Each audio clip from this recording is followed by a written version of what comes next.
Hello everyone.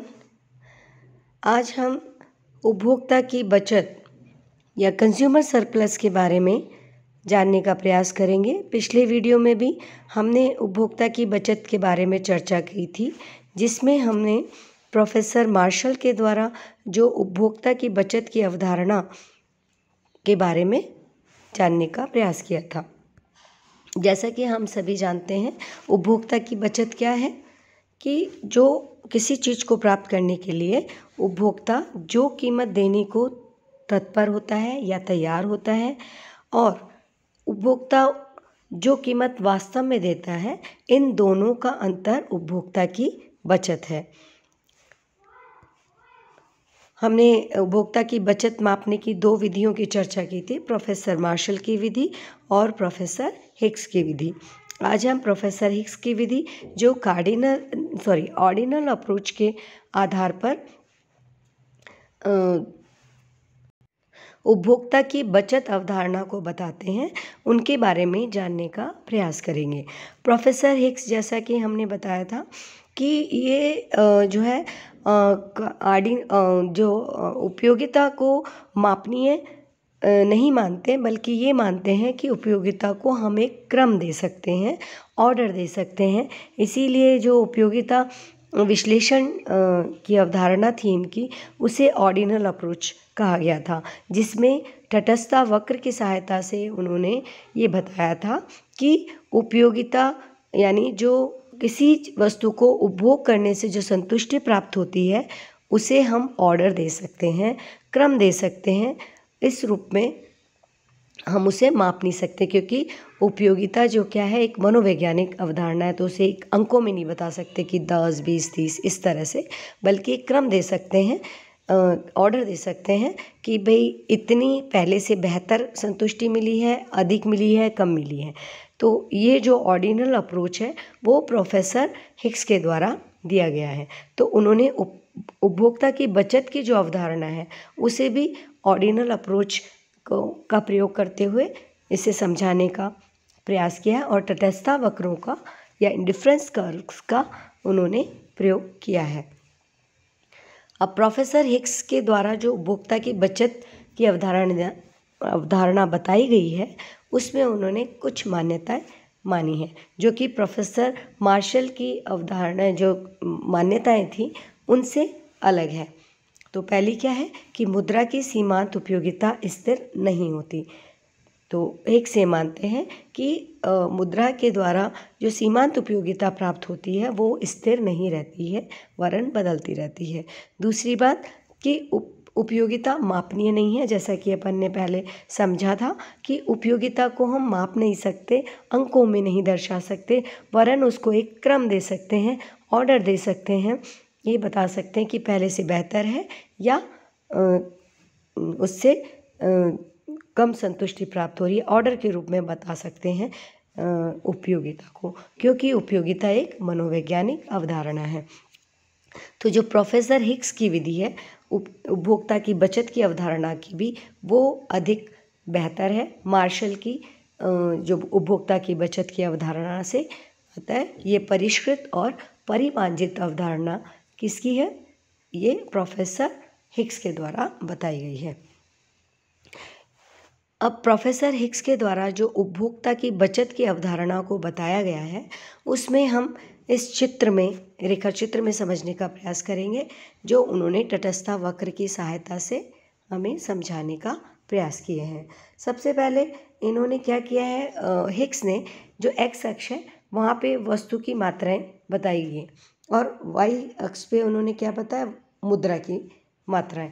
तो एक तरफ तो वस्तु की मात्राएं और दूसरी तरफ मुद्रा की मात्राएं हैं, और एम एन जो है वो कीमत रेखा है इसकी। अब ओ एम जो पूरी मुद्रा जो है इन्होंने बताई, और उसकी तुलना में इसकी और वस्तु की कितनी मात्रा, ओ एन मात्रा। तो यानी जितनी भी मैक्सिमम अगर बात करें तो ओ एन जो है वो वस्तु की मात्राएं मिल सकती है उसको, कितनी मुद्रा खर्च करके, पूरी की पूरी मुद्रा जो कितनी है, ओ एम के बराबर मात्रा है मुद्रा की। तो ये आइडियल सिचुएशन है, ठीक है। अब इसने बताया इन्होंने कि मान लीजिए इस P बिंदु पर हम डिस्कस करें, ये जो P बिंदु है यहाँ पर हम देख रहे हैं कि जो इंडिफरेंस कर्व है वो IC2 है, यानी इंडिफरेंस कर्व 2, और इसके नीचे कौन सा है, IC1 है, ठीक है। तो P बिंदु पर अगर हम देखें तो इसमें कितनी वस्तु, x वस्तु की कितनी मात्रा है, वो OX मात्रा है, ये वाली देखिए O और X ये मात्रा है वस्तु की मात्रा, और उसको मुद्रा की मात्रा कितनी देनी पड़ रही है इसके बदले, ये वाली P से लेके Q तक की मात्रा उसको देनी पड़ रही है, ठीक है। अब हम इसमें देखें तो देखिए ये एक दूसरा बिंदु ये R भी है, तो इसमें अगर हम देखें ये R बिंदु पे देखें तो क्या हो रहा है कि वस्तु की मात्रा तो OQ के बराबर ही है ना, वस्तु की मात्रा कितनी है, OQ के बराबर, ठीक है, और मुद्रा की मात्रा कितनी हो गई इसमें, RF के बराबर उसको मुद्रा देनी पड़ रही है, ठीक है। तो अगर हम इसे इकोनॉमिक्स के उस कॉन्सेप्ट के रूप में समझने का प्रयास करें तो इसको इस तरह से कह सकते हैं कि उपभोक्ता किसी चीज़ को प्राप्त करने के लिए कितनी मात्रा देने को तैयार है, RF के बराबर, ये जो हम देख रहे हैं ये R और F ये वाले, इतना वो देने को तैयार है, और वास्तव में वो कितना देता है, PF के बराबर, ये इतना वो देता है, ठीक है। तो इसके आधार पर जो उपभोक्ता की बचत आएगी वो कितनी आएगी, RP के बराबर, ये वाला, ठीक है। तो ये RP जो है वो क्या है, प्रति इकाई उपभोक्ता की बचत है।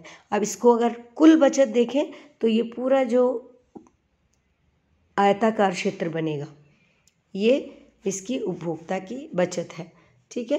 तो इस रेखा चित्र के द्वारा हम समझ सकते हैं कि हिग्स ने तटस्थ वक्रों की सहायता से ये IC1 और IC2 ये क्या है, ये तटस्थ वक्र है, और IC1 जो है निम्नतर संतुष्टि को बता रहा है और IC2 उच्चतर संतुष्टि को बता रहा है।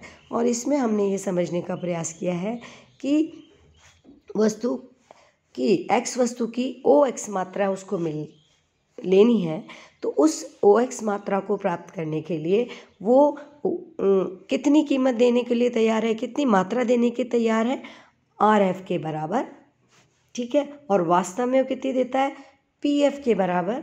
तो जो उसकी उपभोक्ता की बचत आएगी वो RP के बराबर उपभोक्ता की बचत है। तो इस तरह से वो रेखा चित्र के द्वारा प्रोफेसर हिग्स ने उपभोक्ता की बचत की अवधारणा को समझाया। अब इसका महत्व क्या है, तो अगर हम देखें, पहला महत्व तो अगर देखें तो बता सकते हैं कि दो स्थानों की या एक ही स्थान पर विभिन्न समयों में आर्थिक स्थिति की तुलना करने में भी उपभोक्ता की बचत महत्वपूर्ण स्थान रखती है। जैसे मान लीजिए दो देश हैं, उन देशों की तुलना करें, जैसे अफ्रीका है और भारत है, तो दो देश हैं, अगर जिस देश में उपभोक्ता की बचत अधिक है इसका मतलब होगा कि वहाँ पर आर्थिक स्थिति बेहतर है। जैसे अफ्रीका और भारत की तुलना करें तो किसकी उपभोक्ता की बचत ज़्यादा है, भारत की। तो इसके आधार पर हम बोल सकते हैं कि भारत की आर्थिक स्थिति बेहतर है अफ्रीका की तुलना में। दूसरी बात है कि एक ही स्थान पर विभिन्न समयों में आर्थिक स्थिति की तुलना कर सकते हैं। मान लीजिए भारत की हम देखें तो 60 के दशक में क्या स्थिति थी और 90 के दशक में क्या स्थिति थी, इसकी हम तुलना करें तो हम देख सकते हैं कि 90 के दशक में जो कीमतें हैं वो बहुत ज़्यादा है। इसका मतलब क्या हुआ कि उपभोक्ता की बचत कम है। तो जब उपभोक्ता की बचत कम है पहले की तुलना में, इसका मतलब है आर्थिक स्थिति पहले से खराब है, ठीक है। दूसरी बात है कि सार्वजनिक क्षेत्र में या सार्वजनिक वित्त के जो पब्लिक फाइनेंस है उसमें भी उपभोक्ता की बचत की अवधारणा का बहुत ही महत्वपूर्ण स्थान है, क्योंकि इसके आधार पर हम बता सकते हैं कि सरकार को जो उद्योग हैं उन पर कर लगाना चाहिए कि उस पर सब्सिडी देनी चाहिए। क्योंकि अगर सरकार कर लगा रही है तो पहला जैसे हम समझने का प्रयास करते हैं, जैसे बढ़ती हुई लागत वाले उद्योग है, यानी जिन पर लागत बढ़ रही है तो उन उद्योगों के संदर्भ में अगर देखें तो उस पर हमें जो सरकार को कर लगाना चाहिए, क्योंकि कर लगाने से क्या होता है, सरकार को आय प्राप्त होती है और इसे मान लीजिए इसको तो लाभ पक्ष माना जाएगा। दूसरी ओर वस्तु की कीमत बढ़ा दे अगर सरकार, तो उपभोक्ता की बचत की हानि होती है, इसको क्या हानि पक्ष मान सकते हैं। तो यदि सरकार की आय की मात्रा उपभोक्ता की बचत की हानि से अधिक होती है तो कर लगाना उचित माना जाता है। और ऐसा कब होता है, जब बढ़ती हुई लागत वाले उद्योग होते हैं। तो हम कह सकते हैं कि बढ़ती हुई लागत के उद्योगों पर सरकार को कर लगाना चाहिए।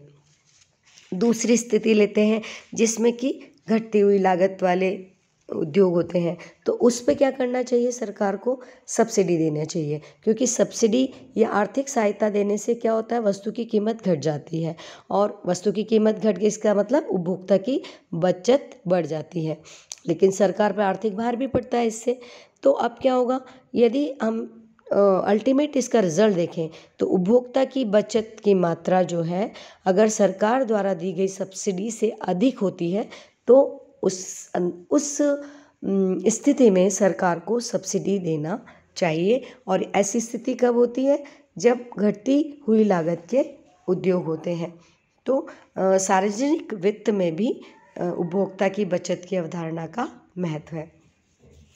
तीसरा, एकाधिक द्वारा कीमत निर्धारण में भी इसका महत्व है, क्योंकि एकाधिकारी क्या करता है, कीमत विभेद करता है। वो दो बाज़ारों में बांट जाता है और एक, जैसे कि मान लीजिए एक बाज़ार में अलग कीमत रखेगा, दूसरे बाज़ार में अलग कीमत रखेगा, तो उसको ये डिसीजन लेने में किस बाज़ार में वो कीमत ज़्यादा रखें, तो उसे उस बाज़ार में कीमत ज़्यादा रखनी चाहिए जहाँ पर उपभोक्ता की बचत अधिक हो। तो इस रूप में एकाधिकारी द्वारा कीमत निर्धारण में भी उपभोक्ता की बचत का महत्वपूर्ण स्थान है।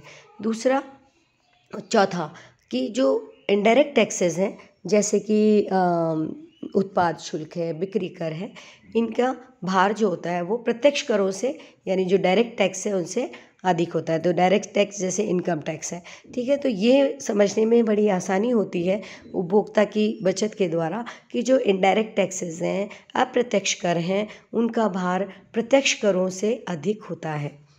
इसलिए क्योंकि उसमें उपभोक्ता की बचत की अवधारणा को लागू करने से हमें पता लगता है कि उपभोक्ता की बचत जो इनडायरेक्ट टैक्सेस हैं उनमें कम हो जाती है और प्रत्यक्ष कर में उपभोक्ता की बचत इतनी ज़्यादा कम नहीं होती है।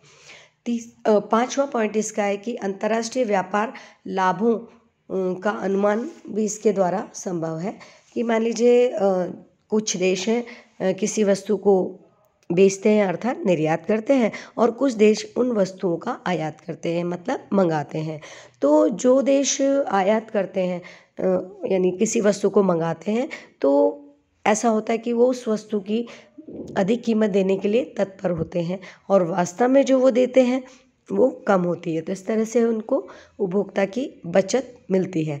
लेकिन आजकल देख रहे हैं कि जो निर्यातक देश हैं, यानी जो सामान किसी देश में भिजवा रहे हैं, वो देश क्या कर रहे हैं, उनकी कीमतें ज़्यादा कर देते हैं। तो जो आयातक देश हैं, जो देश उन वस्तुओं को मंगवा रहे हैं, उनकी उपभोक्ता की बचत जो है वो कम हो जाती है। तो इससे हम व्यापार के लाभ भी उनके कम हो जाते हैं। तो उपभोक्ता की बचत की अवधारणा का अंतर्राष्ट्रीय व्यापार के लाभों का अनुमान करने में भी जो है महत्व है। और लास्ट इसका है कि जो विनियोग परियोजनाएं हैं, इन्वेस्टमेंट प्रोजेक्ट्स हैं, उनमें लागत लाभ विश्लेषण करने में भी उपभोक्ता की बचत का एक बहुत ही महत्वपूर्ण योगदान होता है। आशा है ये जानकारी आपके लिए उपयोगी सिद्ध होगी। Please like and share the video and subscribe the channel. Thank you very much.